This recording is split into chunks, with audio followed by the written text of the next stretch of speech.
Hello everyone and welcome to a new YouTube video.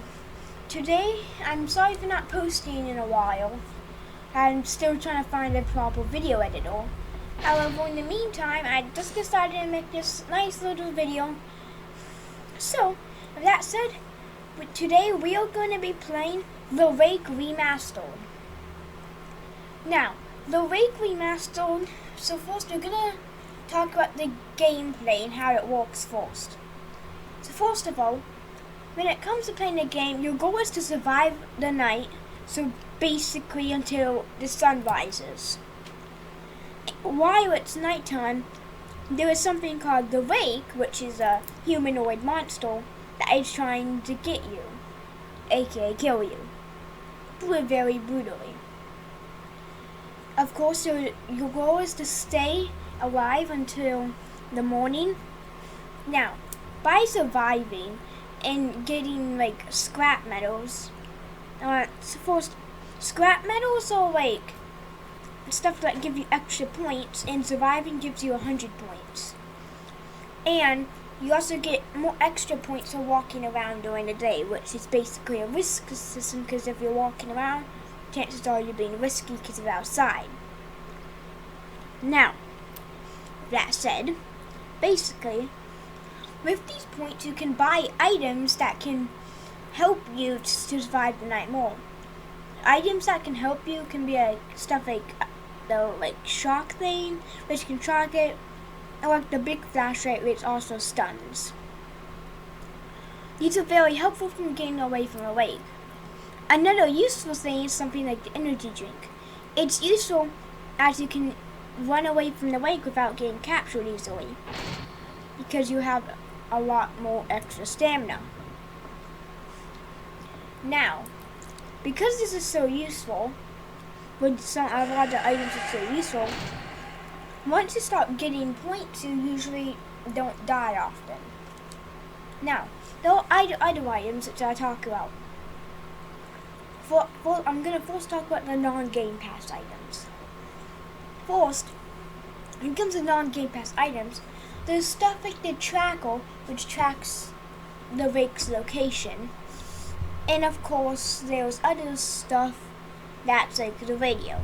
Now, there are some special items. These items you can get for free, and they're usually in different buildings. For example, the radio can be found at the safe house, which isn't really safe. Now, there is one more item that I know of that isn't from the shop, and it's a paper that has some coordinates. I believe it's to get the flare gun, which I'll talk about later when I talk about the Game Pass items. Now, I'm trying to remember. Of course, there's also like other items like the cameras. The cameras is of course useful as it lets you see the cameras and much easily know the location. The other thing is the battery tracker. The battery tracker will basically tell you when lights go out, when the power goes out and you need to fix it, which is at the power station. Which are basically what you have to do is you have to fix the power, which makes a lot of noise, which causes the Rake to come closer to you, which is kinda unnecessary. Now, with this, the battery tracker will basically tell you how much battery is left. Usually, if you have less than 50%, you're more than likely gonna run out of power during the night, depending on how much power people in the map use. Stuff that uses power is the door and the light at the safe house, and I believe the light at the outpost. Maybe the radio, I don't know. I don't really pay attention to that. Now, with that said, those are the main items for that. So now we're going to talk about the Game Pass items. The Game Pass items mostly just include the flare gun. The flare gun can be used as a supply crate, which has because it has like 6 random items in it. These can range from stuff like the tracker to other stuff like energy drinks. Oh, there was one other item I forgot about. It's the first aid kit, which of course heals you. Now that we're starting to approach the middle of the video, I'm gonna now talk about the detail of the game. In my opinion, the detail of the game is very good and very well made. You can see like stuff like the structures are very well made, and you can tell they put a lot of thought into it. This and even other stuff like the character models, if you look from the old Rake compared to the new Rake, is much different. Not in like the baseline design, but in how much detail they put into it and the amount of effort that was put into it. This makes it look very good. Of course, there are some stuff which I feel compared to the other game aren't as detailed. Like for example, the boarding bus, it's just not a lot. And I feel like some add-ons to it would be nice. Now again, with the detail, when it comes to the detail, anything that you see around the map, the majority of the structures look very good. Stuff like the safe house looks very well made, and they put a lot of thought into it. The military little base thing, the military tent, whatever it's called, or the outpost, I think. It's just the green little tent thing that's like super big. It has a lot of detail in it and a lot of thought into it to make it detailed and make it look good. Of course, they also did a good terrain job, so the terrain definitely looks pretty good and looks pretty realistic, which of course is very good. Now, with that said, to wrap up the detail part of this video, in general it's very good. Now, with this said, the next thing we're going to talk about is lore and hidden secrets.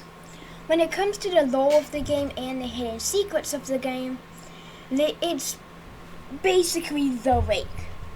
Now, you can think all the Rake it is and stuff. Some people think and consider it to be an SCP. Some people think and consider it to just be another little like myth. And other people think other stuff. It's just, there's a lot of debate on it for no reason. I haven't seen anything, but basically on some Roblox game it's confined as an SCP. Sometimes it's not. At this point I don't even know which either, but yeah. Now, basically the Rake is again a monster in the night that walks to hunt its prey down. It looks to hunt its prey down at night as it can see well and during the night. Now, this is also because it's very sensitive to light. This is why when you use the bright flashlight deal to stun it, it of course gets stunned. Now, you can tell from the game, but basically your objective in the game is basically actually to study it. You can tell as first of all you're closed in, and second of all there's regular supply crates, meaning that you're meant to be here and meant to survive there.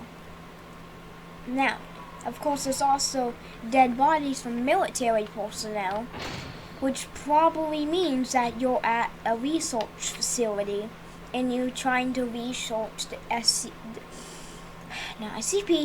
the Rake. Now, when it comes to that, it's pretty well thought out. Now, I have to do more research to get a bigger thought, but for the last bit of the video, we are going to be talking about announcements.